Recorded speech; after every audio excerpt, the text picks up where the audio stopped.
ngebujuk ibu kamu. Maaf Mas, tapi aku nggak bisa ngebujuk ibu Mas. Ibu udah terlalu kecewa dan kalau sampai kita nggak nurutin kemauan mama itu sama aja kita mau mama untuk nyusul papa ke akhirat. Aku nggak bisa Mas, aku nggak bisa nolak bulan madu ini. Ya tapi ini sama sekali nggak mungkin. Kita nggak mungkin pura-pura terus kan? Ini sama sekali nggak masuk di akal. Kita harus segera akhiri semua sandiwara ini. Paling tidak kita harus menghindari, kalau tidak mama kamu tuh bisa jadi korban. Iya aku tahu Mas, tapi gak bisa sekarang juga. Kalau mama makin kecewa yang ada nanti mama kenapa Mas. Aku nggak bisa ngorbanin resiko kayak gitu Mas, maafin aku. Mama itu terlalu berharap banyak sama perkawinan kita. Oke, tapi kita pergi bertiga kan? Mumtaz nggak ikut Mas.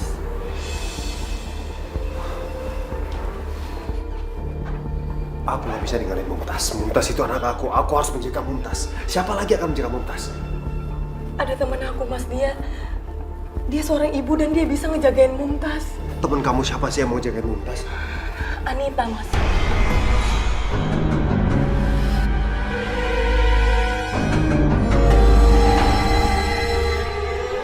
Anita?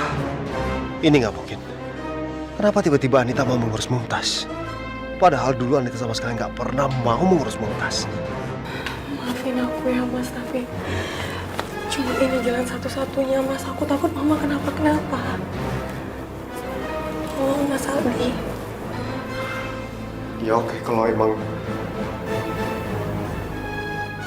cuman ini jalan satu-satunya, aku mau ngapain lagi, aku nggak bisa. Oke, kita akan pergi bulan madu sesuai keinginan ibu kamu. Dan kita akan minta tolong Anita untuk menjaga Mumtaz. Makasih ya Mas Aldi. Ini udah untuk kesekian kalinya aku ngerepotin dan menyusahkan kamu. Aku janji sampai sana aku bahkan meserenin kamu kamar dan kamu bisa tidur di kamar itu. Kamu akan sekamar sama aku. Enggak. Aku yang akan bayar sendiri kamar aku sendiri.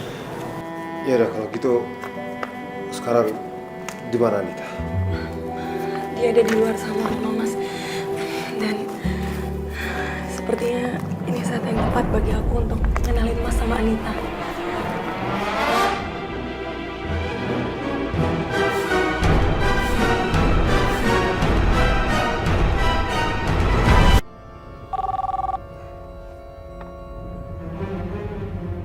Assalamualaikum, Mayang. Waalaikumsalam Mas.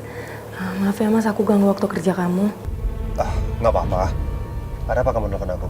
Jadi gini Mas, Anita barusan nelfon aku dan dia bilang dia mau jemput Mumtaz sebelum kita berangkat ke Bali besok. Waduh, nggak boleh. Aku nggak boleh sampai ketemu dengan Anita. Semuanya bisa kacau kalau sampai Anita tahu selama ini aku tinggal bersama Mayang. Mayang, aku mau minta tolong sama kamu. Kalau kamu nggak keberatan, kenapa nggak kamu aja yang bawa Mumtaz ke rumahnya Anita? Loh, tapi kenapa Mas? Kan ini Anita yang minta, bukan aku yang minta loh. Maksud aku kan ini hanya buat jaga-jaga aja. Kamu tahu sendiri kan kalau seandainya nanti tiba-tiba Mumtaz di sananya rewel, kalau kamu ada di sana kamu bisa tenangin, dan untuk ninggalin Mumtaz di sana kan jadi lebih tenang. Kita nggak jadi khawatir. Bener sih ya. Ya udah kalau gitu aku siap-siap dulu ya Mas. Habis itu aku langsung ke rumah Anita. Makasih ya Mas. Assalamualaikum. Waalaikumsalam. Makasih Mayang ya. Alhamdulillah, sekarang aku bisa sedikit lega lagi karena berhasil lolos dari Anita. Tapi aku tidak bisa seperti ini terus. Lama-lama Mayang bisa curiga kenapa aku selalu menghindari untuk bertemu dengan Anita. Ya Allah, apa yang akan terjadi jika sampai rahasia tentang Anita dan Mumtaz terbongkar? Mayang pasti akan marah dan akhirnya menolak untuk menyusui anakku. Lalu bagaimana dengan nasib Mumtaz? Apa yang harus aku lakukan, ya Allah? Mayang, kok kamu nganterin Mumtaz ke sini? Kan aku bilang aku mau jemput. Gak apa-apa Anita, aku gak enak dong udah aku yang nitipin Mumtaz, terus masa kamu yang jemput? Lagian juga suami aku yang nyaranin kayak gini. Oh ya, by the way Mumtaz kamu mana ya? Aku juga pengen kenal sama Mumtaz kamu. Mumtaz aku lagi diajak jalan-jalan sama ibu mertua. Paling bentar lagi pulang. Pasti gara-gara aku nitipin Mumtaz ya, jadi kamu repot gini. Maaf banget ya Nita. Enggak ngerepotin sama sekali kok. Pokoknya kamu tenang aja. Selama Mumtaz di sini, aku akan kasih yang terbaik buat dia. Karena aku udah pernah bilang sama kamu, aku anggap Mumtaz kayak anak aku sendiri. Makasih ya Nita. Kamu memang benar-benar sosok ibu yang sangat baik.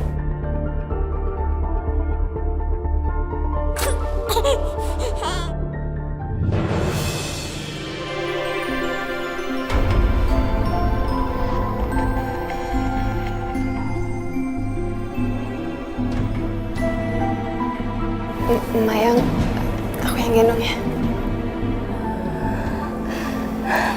Ya udah, gendong aja. Silahkan. Mumtaz, aduh. Aku rasa juga Mumtaz harus terbiasa sama tangan dan bau kamu. Ya, dia nggak rewel waktu aku tinggal. Ya. Ayo. Makasih ya Mayang.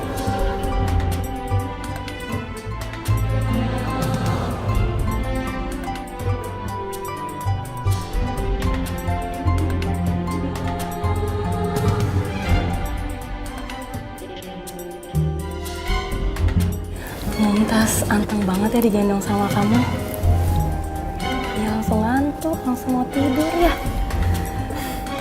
Aku ngeliat Mumtaz nyaman sekali sama kamu. Kalian berdua kelihatan cocok sebagai sepasang ibu dan anak.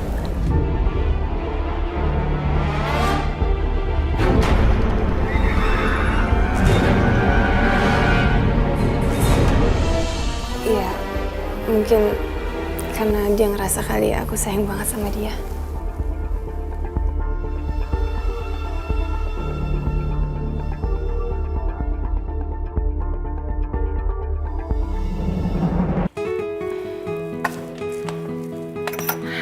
Alhamdulillah. Makasih ya Nita, kamu udah mau jagain Mumtaz. Kamu tenang aja ya Mayang, aku pasti jagain dengan baik. Selamat liburan ya kamu. Aku titip Mumtaz ya. Ya sayang. Mama pergi dulu ya. Nggak lama. Ya. Dadah. Ya Allah, seandainya Anita dari awal mau merawat Mumtaz, maka nasib keluarga aku tidak akan tercerai berai seperti ini. Tapi kenapa tiba-tiba sikap Anita berubah drastis seperti ini?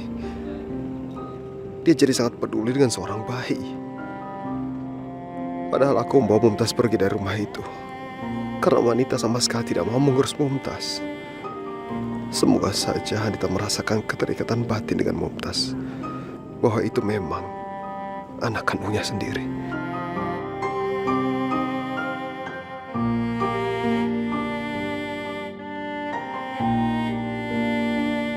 Assalamualaikum. Waalaikumsalam.